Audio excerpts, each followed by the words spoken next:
हम बात करेंगे कोरोना काल में और कोरोना काल में किन लोगों को हताशा मिली है और क्या क्या समस्याएं रही है। इसमें हमारे साथ मौजूद हैं शैलेंद्र कुमार जी, जिनके पापा का देहांत हो जाता है कोरोना काल में और सिर्फ किसी तरह से उनका आरोप है कि डॉक्टरों की लापरवाही के चलते उनके पिता को समय पर आईसीयू बेड नहीं मिल पाया, जिसकी वजह से उनकी डेथ हो गई। आपका बहुत बहुत स्वागत है सर हमारे स्टूडियो में। उसके साथ दूसरे नंबर पर हमारे साथ बैठी हैं आम आदमी पार्टी से रंजना चौधरी जी, आपका भी स्वागत है। और पहले नंबर पर मेरे साथ जो बैठे हैं डॉक्टर दिलपाल सिंह, जो कि नेता है भारतीय जनता पार्टी के। शैलेंद्र जी, जो आपके पापा का जो 4 जून को आप उनको जो इलाज के लिए आप लेके गए थे और आपने प्राइवेट अस्पताल में ले जाकर के रिपोर्ट कराई थी, जो कोरोना पॉजिटिव आई थी, उसके बाद वो क्वारंटाइन सेंटर के लिए जाते हैं 6 जून को LNJP हॉस्पिटल। उसके बाद क्या क्या हुआ, आप सिलसिलेवार तरीके से एक बार बताइएगा। सर, उनको 6 जून को LNJP हॉस्पिटल में एडमिट किया गया। LNJP हॉस्पिटल में 6 से 12 तक उनका बिल्कुल ठीक था, हमसे उनसे बात हो पा रही थी। 12 तारीख के बाद अचानक उनको किसी वार्ड में शिफ्ट कर दिया। 24 घंटे लग गए पता करने को किस वार्ड में है। उसके बाद 13 जून को हमने जब वहाँ जाके पता किया तो पता चला उनको किसी 29 नंबर वार्ड में शिफ्ट किया गया। उसके बाद हमारी उनसे बात नहीं हो पाई और उसके बाद धीरे धीरे उनकी तबीयत खराब होती चली गई और एंड में जाके 16 तारीख को जब हमने छुट्टी कराने गए तो पता चला उनकी डेथ हो गई है। अच्छा, इसमें सर एक यहाँ पर सवाल है, जैसे कि 16 तारीख को उनकी डेथ हो जाती है, क्या डॉक्टर ने आपको बताया या आपने डॉक्टर पर फोन किया था अस्पताल पर? हमने फोन किया। हम जब छुट्टी कराने के लिए हॉस्पिटल पहुंचे 16 तारीख को, तब हमें पता चला कि उनकी डेथ हो गई है। अच्छा, उसके बाद उन्होंने डेथ के समय हमें खाली डिस्चार्ज समरी दी, वो खाली डेथ नोट दिया। उसके बाद डिस्चार्ज समरी भी नहीं दी। फिर हमने RTI के थ्रू डिस्चार्ज समरी ली तो हमारा तो जो विश्वास ही उठ गया गवर्नमेंट हॉस्पिटल से, क्योंकि उसमें 15 तारीख को उन्होंने डेथ नोट बना दिया था और लिखा था कि 12-16 तक उनके ICU बेड अवेलेबल नहीं थे, इसलिए उन्हें ICU शिफ्ट नहीं किया गया, जबकि उन्हें ICU जरूरत थी। जबकि हमने RTI के जवाब में मांगा तो उनको वहाँ पे ICU बेड भी अवेलेबल थे और उन्हें लिखा गया कि 12-16 तक उन्हें खाना भी नहीं दिया गया। अच्छा। क्योंकि वो खाना नहीं खा पा रहे थे। जबकि उनसे किस रिपोर्ट में लिखा है कि वो खाना भी नहीं खा पा रहे? से हमने उनसे मेल से मांगा LNJP से, उन्होंने हमें रिप्लाई किया है। अच्छा, ठीक कि है। वो खाना नहीं खा पा रहे थे, ICU हमारे पास नहीं थे और लेकिन आपकी जो RTI है वो कहती है 12 से 16 के बीच वैकेंट थे ICU के बेड। बहुत वैकेंट। लेकिन आपका कहना है जो उन्होंने लिखे दिया हॉस्पिटल से, वो कह रहे हैं वैकेंट नहीं थे। सवाल ये है कि ICU के बेड ना मिलने के कारण, कहीं ना कहीं आपका आरोप है ICU बेड ना मिलने के कारण आपके पापा का देहांत हुआ। बिल्कुल, आपका यही आरोप है ना? तो हमारे साथ रंजना चौधरी जी मौजूद है, जो कि EWS से भी आती है। आप बताइए मैडम, इस पर आपका क्या कहना है? पहले तो मैं क्या कहूँ, निशब्द हूँ शैलेंद्र भाई की जो उनकी इतनी बड़ी क्षति हुई है। और दूसरा जो RTI पे इन्होंने, इसके लिए मैं बहुत मतलब खुश हूँ कि इन्होंने ये आवाज़ उठाई है कि लोगों को पता चलना चाहिए कि ये हुआ क्यों और कैसे हुआ। तो सरकारी हॉस्पिटलों की जो कोरोना काल में हालत रही वो तो पूरी दुनिया के सामने है। और जहाँ तक क्वारंटाइन की बात आती है, जैसे लोगों ने अपने आप ही लोगों को कॉल करके अपने आप को सचेत करके ये इन्फॉर्मेशन देनी शुरू की कि हमें कुछ ऐसा वो लग रहा है, तो हमारी तरफ से ये सुविधा दी गई थी कि उन्हें तुरंत उनके परिवार को जहाँ भी जिस तरह भी क्वारंटाइन सेंटर्स बनाए गए, चाहे स्कूलों में हो चाहे होटलों में हो, जिस भी हॉस्पिटल्स में अवेलेबिलिटी हुई, LNJP पहुँचने के बाद अगर RTI ये शो कर रही है कि ICU में बेड्स अवेलेबल थे और डॉक्टर की निगरानी में ये रिपोर्ट आया है कि ICU में बेड अवेलेबल नहीं थे, तो ये कहीं ना कहीं प्रशासन लापरवाही कर रहा है। LNJP हॉस्पिटल का प्रशासन घेरे में है, कहीं ना कहीं वो लापरवाही कर रहा है। अगर बेड थे तो उन्होंने बेड क्यों नहीं दिए? ये बहुत बड़ा सवाल है। बिल्कुल, डॉक्टर्स के एंड से इतनी बड़ी लापरवाही एक मरीज के लिए तो अक्षम्य है जी, बिल्कुल ही अक्षम्य है। और दूसरी बात, परिवार अगर सवाल पैदा कर रहा है,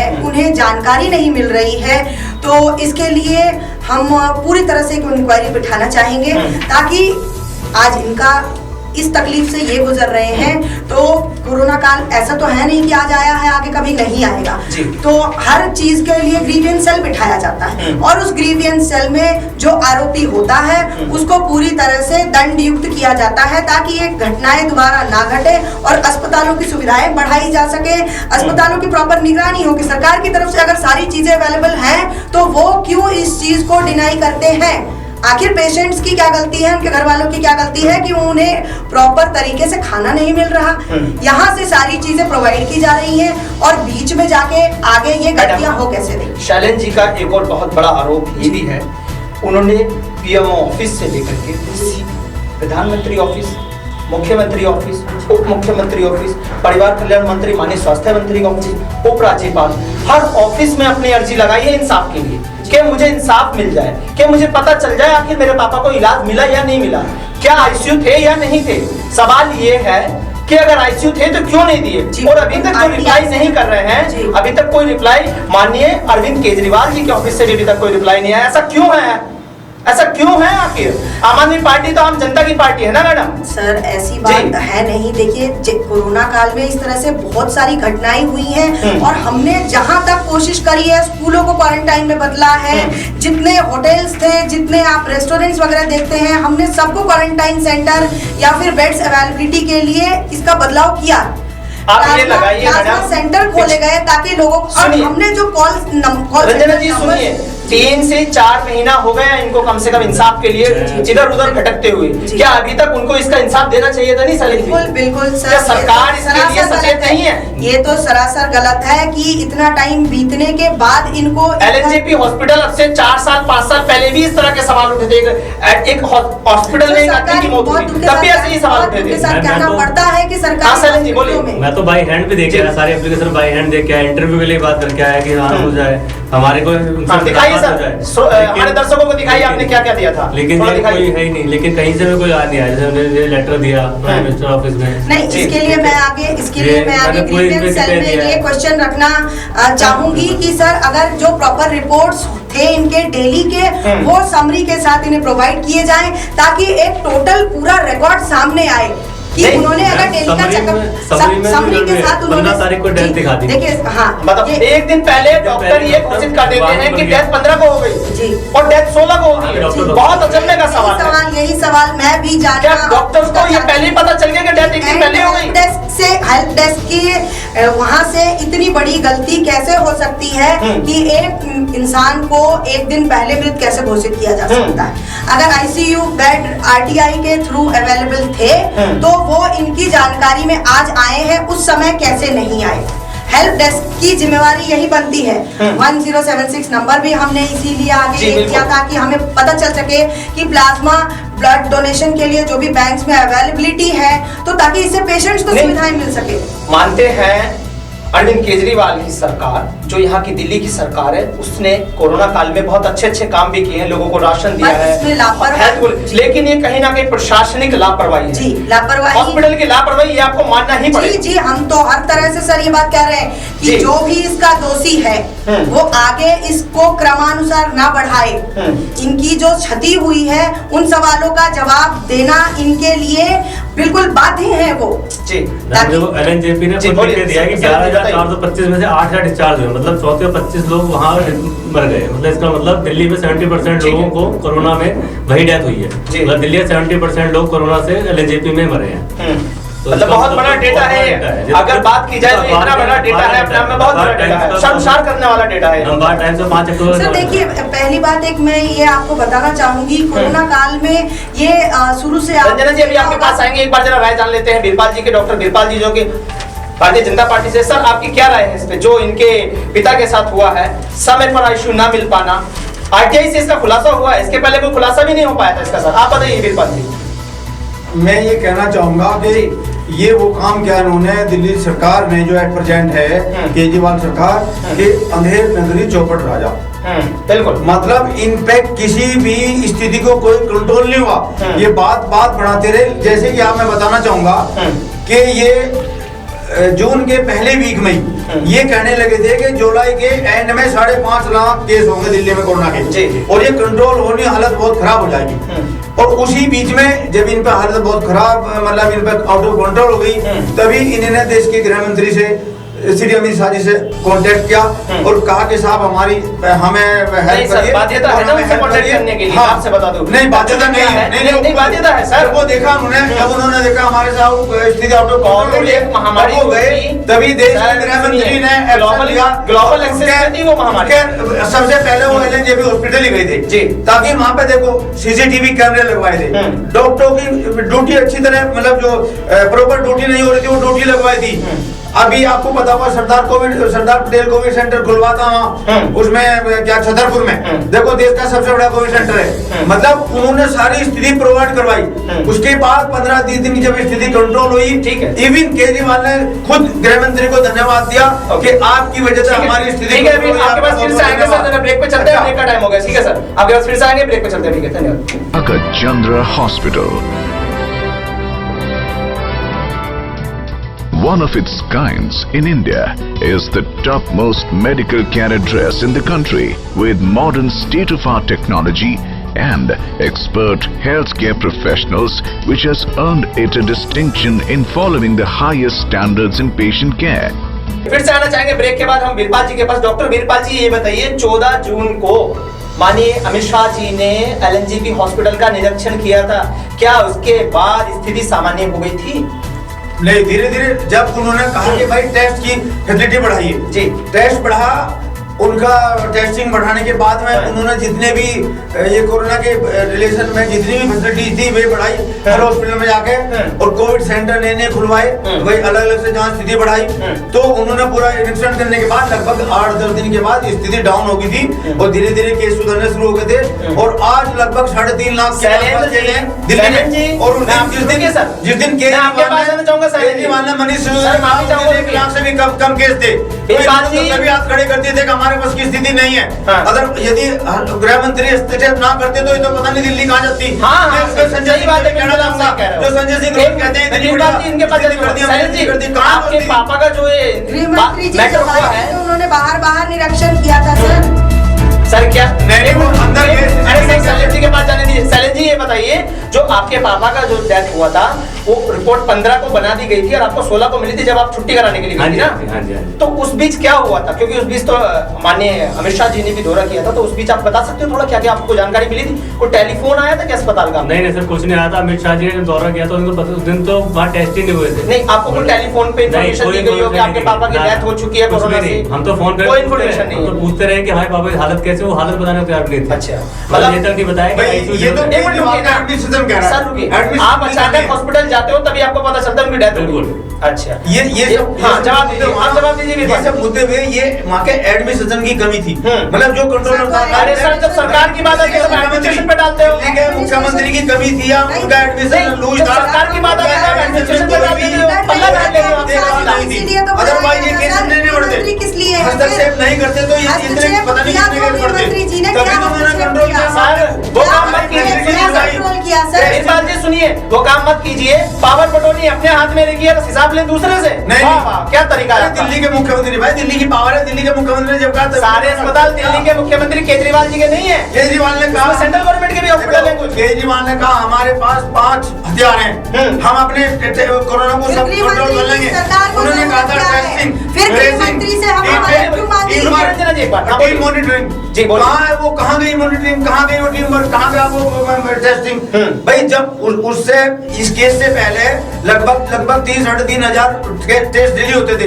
अमित शाह ने अगले दिन 20,000 केस करवाए थे, कहा था 25-30 हजार का टारगेट होना चाहिए पर डे, तभी तो उन्होंने बढ़ाई थे। अमित शाह जी ने 50,000 टेस्ट करा दिए कम से कम। बिल्कुल बिल्कुल, क्या बात है, बहुत अच्छे।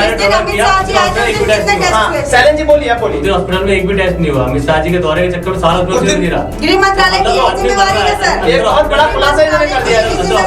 मर रहे हैं, आपको अंदर के टेस्ट करने चाहिए ना, आप बाहर के जो एडमिनिस्ट्रेशन। ये तो दिल्ली सरकार का काम है ना भाई, दिल्ली सरकार। सुनिए, दिल्ली सरकार का काम है, सारा काम दिल्ली सरकार ही नहीं करेगी। नहीं बिल्कुल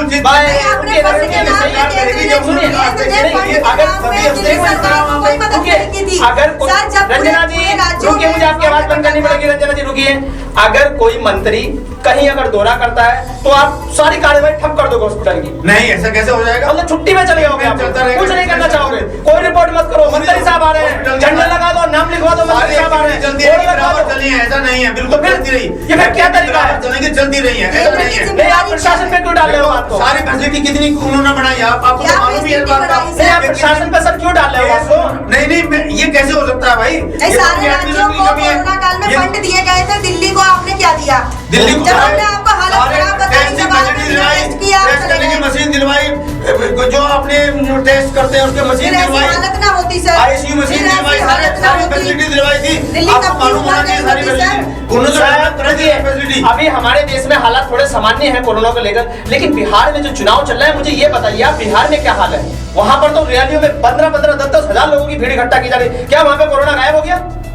जवाब दीजिए। ये है सर केंद्र की जवाब सरकार। दीजिए वीरपाल जी, आपसे बोल रहा हूं। उनका भाई हो रहा है, उनको देख रहे हैं क्या लोग। हो रहा है? नहीं है। लोग कम से कम लोग मजदूर आपको रास्ते कोरोना में नहीं होगा मर वैसे गए। भाई लोग देखो ये तो लोग हर मजदूर आदमी को रास्ते में पकड़ने मर गए, लगते हैं। ये तो खुद भी इंडिविजुअल भी जिम्मेदारी बनती है कि वो मास्क लगाए कम से कम। सर अगर हो ट्रेनें सके ट्रेनें तो पूरी डिस्टेंस भी रखनी चाहिए, ऐसा ट्रेनें नहीं होता। पूरी रह गई पूरे देश में। सर 2 केंद्र- दिन पहले माननीय प्रधानमंत्री जी अपील करते हैं जनता से, हाँ। 2 गज की दूरी, 2 गज। मास्क है जरूरी, प्रधान- ठीक है ना? तब भी और कहा। अगले दिन 2 दिन बाद जाके वहाँ रैली करते हैं। तो देखो आपने और देखा अच्छी बात है, प्रधानमंत्री के टेंट में, ये तो शुरुआत से प्रधानमंत्री थी। के टेंट में बिल्कुल ये तो सोशल डिस्टेंस शुरुआत से है। थी। चाहे वो कोई सी भी पार्टी के नेता और रैली तो सभी कर रहे हैं ना, वो- चाहे वो सर, कांग्रेस मजदूरों पार्टी से हो, टिकट चाहे वो मजदूरों आरजेडी हो, से चाहे वो टिकट जेडी हो, टिकट चाहे वो टिकट बीजेपी हो, प्रधानमंत्री जी नहीं, के कोई भी पार्टी हो सर। प्रधानमंत्री जी के टेंट में सोशल डिस्टेंस मेंटेन हो रही थी और उन्होंने सर, बाकी लोग तो नहीं कर रहे, बाकी लोग नहीं कर रहे। सोशल डिस्टेंस मेंटेन कार्रवाई क्यों नहीं की जाती बाकी लोगों पर? लगाना चाहिए, बिहार जरूर का हाथ धोने चुनाव चाहिए, कैसे जीता जिससे जाएगा कि सर? कोरोना पर कंट्रोल बिहार का आराम से किया जा चुनाव सके। कैसे जीता जाएगा? इसलिए- सोशल हाँ, डिस्टेंसिंग ठीक है। होगी तो। सैलन जी आपके पास जाना चाहेंगे? उन्होंने कहा है इस बात को। सर मैंने प्रधानमंत्री ji doctor KB Sharma, healer master, physiotherapist, negative energy, रोगों को जड़ मूल से खत्म करने को संकल्पित डॉक्टर शर्मा आज इस बीमारी से ग्रस्त रोगियों के लिए वाकई भगवान बन चुके हैं। इनसे संपर्क करें। मैं बताता हूँ आपको। जवाब जैसे देगी कि- हमारी जैसे होगी कि- या आपकी होगी यहाँ पर? जैसे कि हमारे भाई बता रहे हैं बेचारे बैठे हुए जो इतने पीड़ित हैं, ये बात सही है इनकी। देखो इन्होंने मुख्यमंत्री को लगाई, दिल्ली के मुख्यमंत्री सर, को। आप पहले PM सुनो, दिखा रहे हैं, मैं बताता हूँ, ये रंजना तरीका वही ऊपर जा रहा है, वो तरीका वही है, मैं बताता हाँ, हाँ, हूँ। बोलिए। देखो आपने पहले दिल्ली के मुख्यमंत्री को लिखा, हाँ बिल्कुल, उसके बाद में दिल्ली के स्वास्थ्य मंत्री को लिखा, हाँ बिल्कुल, फिर बता रहे स्वास्थ्य मंत्री को, दिल्ली के उप मुख्यमंत्री को भी लिखा और स्वास्थ्य मंत्री को भी लिखा।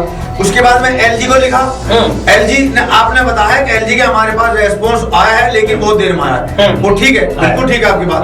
होना चाहिए था तो तुरंत होना चाहिए था और होना भी चाहिए। मैं भी इस बात को एक्सेप्ट करता हूँ कि लेकिन कम से कम दिल्ली के एलजी का तो आपके पास जवाब आया, वो केंद्र सरकार के तो आदमी है, उन्होंने एक्शन लिया तो है, उन्होंने कहा तो है कम से कम। लेकिन हो सकता है किसी बेट पे अभी चल रही होगी, इंक्वायरी चल रही होगी तो उसमें, यहाँ भी सर लेकिन आ जाने चाहिए थी। बात सही कह रहे हैं आप। यहाँ भी केस फॉरवर्ड किया गया है मेल के थ्रू। आप ये भी देखिए, अगर वहाँ नहीं, केस आप- जांच इंक्वायरी बैठी है तो कहाँ है? अगर आपका एडमिनिस्ट्रेशन कहाँ है? सदन में क्या कर रहे हैं? आपके एलजी साहब सदन कहाँ में हैं? साल डेढ़ तो महीने सदन से- जन का काम था, मेरी बात सुनिए काम था। वीरपाल जी, सत्येंद्र जैन कहाँ हैं? रुकिए सुनिए, अगर पीएमओ ऑफिस को इन्होंने अपनी अर्जी लगाई है तो उनका भी फर्ज बनता है। हाँ, बात बिल्कुल उनका भी बनता है। अभी तक ये अगर भी कोई मैं 2 deny नहीं महीने में, करता। 1.5 महीने में देखो, रिप्लाई नहीं कर रहा है, बहुत आदमी बड़ी बात है। अपनी मजबूरी को हर जगह रोता है जी। भाई, जब यहाँ न्याय नहीं मिलेगा तो ऊपर जाएगा, बिल्कुल ठीक है। और जब ऊपर से भी न्याय मिले तो फिर कहाँ जाएगा? मिल तो रहा अपने है, घर जाएगा। एलजी ने एक्शन नहीं, लिया अपने तो घर है। जाएगा, वहाँ भी न्याय नहीं मिलेगा एलजी तो। ने एक्शन लिया तो है, ये बताओ क्या एक्शन लिया है? एलजी का जवाब आया है। पूछ रहे हैं क्या एक्शन तो लिया है? एक्शन क्या लिया गया है?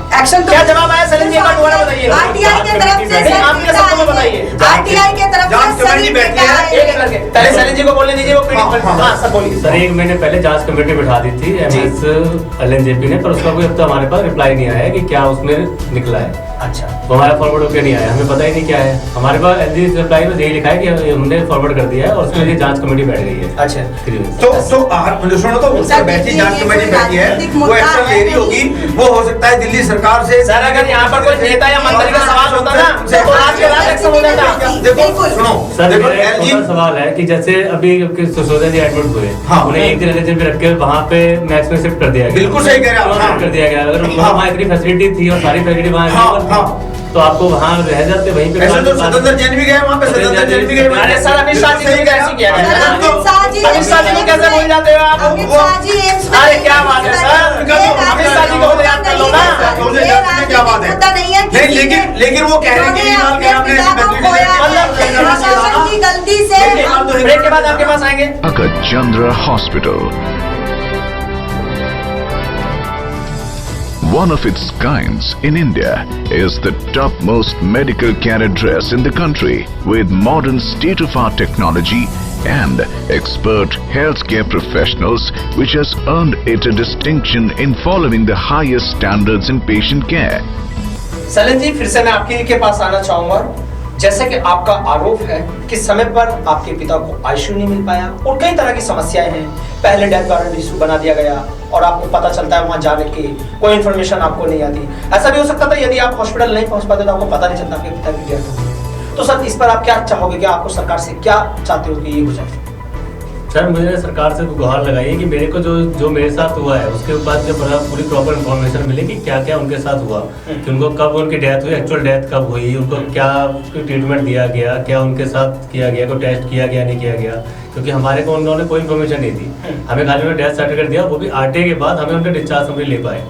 उन्होंने हमारे ना पिताजी को खाना दिया, 12-16 दिन खाना दिया है, ना उन्होंने आईसीयू दिए हैं, ना उन्होंने प्लाज्मा थेरेपी होने के बाद भी उन्हें नहीं दी। मतलब जब सब सारी फैसिलिटी वहाँ अवेलेबल थी तो उनको देने में क्या अर्थ था? यानी कि पूरी फैसिलिटी, आपका सीधा आरोप है कि पूरी फैसिलिटी होने के बाद हॉस्पिटल के पास, लेकिन हॉस्पिटल आपके फादर को कोई फैसिलिटी नहीं दे पाते। रंजना जी, जल्दी से आप इस पर अपना रिप्लाई कीजिए। मैं शैलेंद्र भाई के साथ हमारी पूरी सहानुभूति है। आरटीआई के तहत जो भी डेटा सामने आए हैं, मैं सीधे सरकार से एक हेल्प डेस्क के थ्रू ये सारा डेटा मांगना चाहती हूँ कि जो भी उनके अगर टेस्ट हुए हैं, नहीं हुए हैं, पूरी तरह से सहयोग करके अब इनका जो भी रिक्वायरमेंट है वो पूरा सहयोग किया जाए, ताकि आगे आने वाले टाइम में ऐसा किसी के साथ ना हो। ठीक है, वीरपाल जी आपके पास आना चाहेंगे जो कि बीजेपी से हमारे पास। जल्दी से आप अपना रिप्लाई दीजिए जो अभी शैलेंद्र जी ने कहा, जल्दी से सर। देखिए, पहले तो मैं अपने शैलेंद्र भाई को ढाढ़स बताना चाहूँगा कि ठीक है भाई, देखो जैसा आपके साथ हुआ किसी दूसरे के साथ ना हो।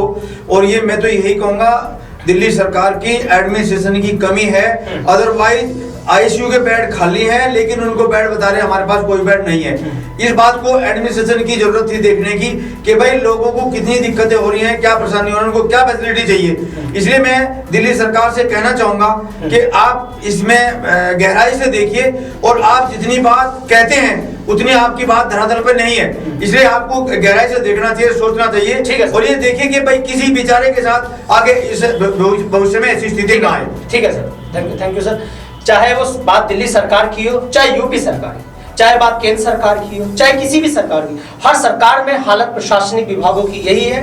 लगातार प्रशासन पे सवाल खड़े होते रहते हैं, चाहे वो एजुकेशन सिस्टम की बात कर ले, चाहे वो हेल्थ सिस्टम की। अक्सर ऐसा ही लोगों के साथ होता है। अगर एक आम आदमी के इलाज की बात आती है तो उसे समय पे इलाज नहीं मिल पाता है, वो किसी भी हॉस्पिटल की बात कर ले, अक्सर लापरवाही के केसेस आते रहते हैं। ये कोई पहली बात नहीं है वीरपाल जी।